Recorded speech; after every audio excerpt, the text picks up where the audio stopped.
अब गाडीमा बस, धेरै नबोल, सिधै चौकी जान्छौँ।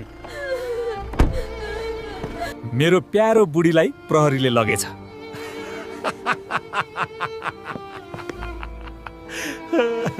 तपाईहरूलाई लागिरहेको होला म जस्तो कतारमा काम गर्न आउनेले कसरी यो सबै गर्यो भनेर।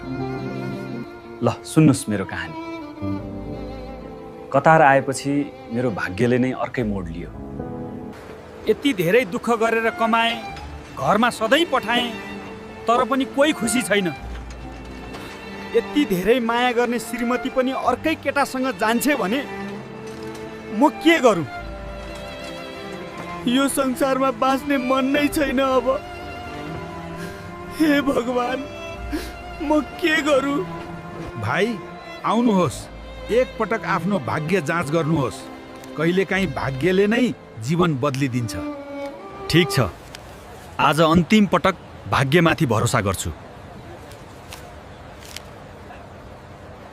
भाइ रोक्नुहोस्, नम्बर मिल्यो, तपाईले जित्नुभयो पुरा 1 करोड। यसरी मैले पैसा जितेँ, तर मलाई थाहा भयो कि मेरी पत्नी फेरि पनि अर्का केटासँग सम्बन्धमा छिन्।